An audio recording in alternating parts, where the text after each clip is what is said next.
The knock on my bedroom door at exactly 2:03 a.m. did not sound like the kind of knock you expect from someone who simply needs a blanket.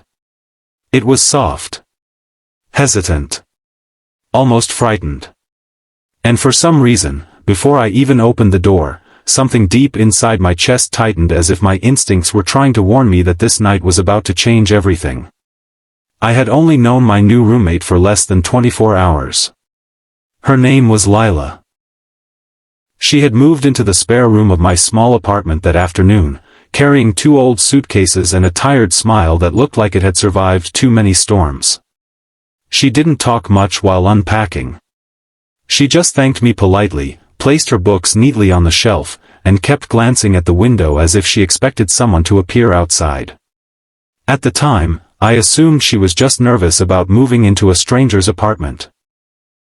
Now, standing in the darkness at 2 in the morning, listening to that uncertain knock, I realized something about her had never felt normal. Before we continue, if you believe the world still needs kindness, second chances, and people who stand up for others, please take a moment to like this video, comment where you're watching from, share this story with someone who believes in humanity, and subscribe to the channel, The Kindness Chronicles. Stories like this remind us that sometimes a small act of courage can change a life forever. I opened the door. Lila stood in the hallway wrapped in an oversized sweater that clearly wasn't warm enough for the cold night air creeping through the apartment. Her dark hair was messy like she had woken up suddenly, and her hands trembled slightly as she hugged herself. She quietly asked if I had an extra blanket. There was something in her eyes that stopped me from answering immediately. Fear. Not the kind of fear someone feels from a nightmare. This was the kind of fear you see in someone who expects something bad to happen. I told her to wait while I grabbed a blanket from the closet. As I handed it to her, she thanked me again and started walking back toward her room. But before she closed the door, she looked over her shoulder toward the apartment entrance. Not casually. Carefully. Like someone making sure something, or someone, wasn't already there. That moment stayed in my mind long after I went back to bed. Sleep never came. The apartment felt strangely tense, like the air itself was waiting for something. Around 3:10 a.m., I heard a car slow down outside the building. Normally that wouldn't matter. Cars passed the street all the time. But this one didn't keep going. It stopped. A few seconds later, I heard footsteps outside the hallway door. Slow. Heavy. And then the sound that made my heart sink. Someone trying the doorknob. Not knocking. Trying it. The lock clicked slightly but held. My pulse started racing. I sat up in bed, listening carefully as the handle rattled again. Whoever was outside wasn't making much noise, but they were definitely trying to get in. Then everything went quiet. Too quiet. 5 minutes passed. Maybe 10. I was about to convince myself that whoever it was had left when I heard something else. A soft sound from Lila's room. Not movement. Crying. It was quiet, like she was trying to hide it, but the silence of the apartment made it impossible not to hear. Something inside me told me this wasn't coincidence. I walked to her door and knocked gently. The crying stopped instantly. For a moment, nothing happened. Then she slowly opened the door. Her face was pale, her eyes wide with the kind of exhaustion that comes from carrying fear for too long. She looked at me like she was deciding whether to tell the truth or pretend everything was fine. Finally, she whispered something that made the room feel colder. She said someone might be looking for her. At first, I thought she meant an angry ex or a family argument. But as she slowly explained, I realized this was much worse. A week earlier, she had witnessed something she wasn't supposed to see. She worked late shifts at a small diner on the edge of the city.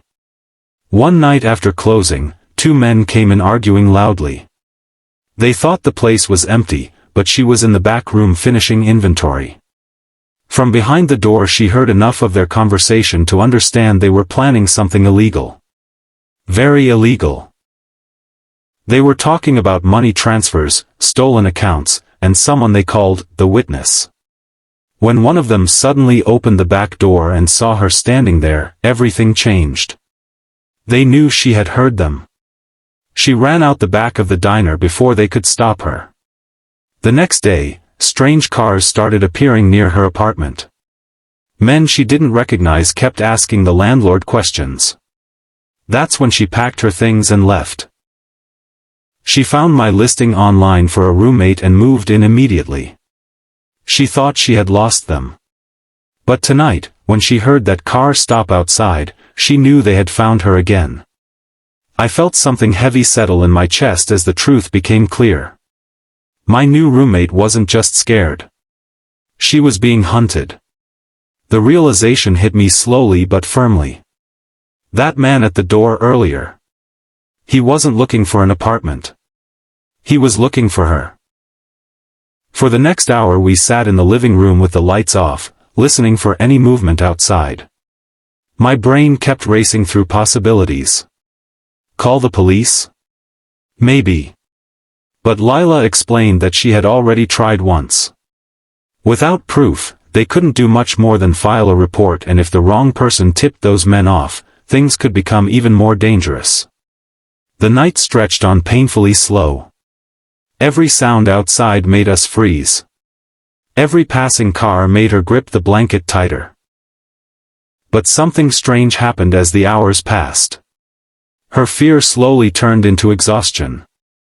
And her exhaustion turned into quiet honesty. She told me about growing up in foster homes. About learning early that the world rarely protects people like her. About how tired she was of running. Listening to her story changed something inside me. I had always believed kindness mattered. But now I realized kindness sometimes meant standing in front of danger when someone else had nowhere to go. Morning finally arrived around 6 a.m. The sunlight creeping through the window felt like a small promise that the night had ended. But deep down, we both knew the real problem hadn't. Over the next few days we made a plan. We gathered evidence. We contacted a lawyer who specialized in witness protection cases. We documented the strange cars. And eventually, the police took the situation seriously enough to investigate the two men she had overheard at the diner. It turned out those men were involved in a massive fraud network operating across several cities. Lila's testimony became the missing piece investigators needed. Within a few weeks, arrests were made. The cars stopped appearing. The hallway outside our apartment became quiet again. And for the first time since that night at 2 a.m., Lila slept without waking up afraid.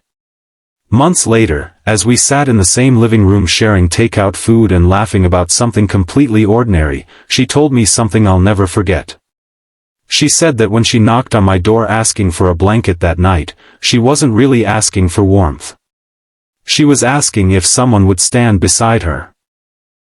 And somehow, without realizing it, I had answered yes. If this story touched your heart, please take a moment to like the video, leave a comment, share it with someone who believes kindness can still change lives, and subscribe to The Kindness Chronicles. Your support helps keep these powerful human stories alive, and before this video ends, I want to ask you something special. In the comments, write one line about a moment when someone's kindness changed your life. Or when you chose to stand up for someone who needed help. Because someone will stay.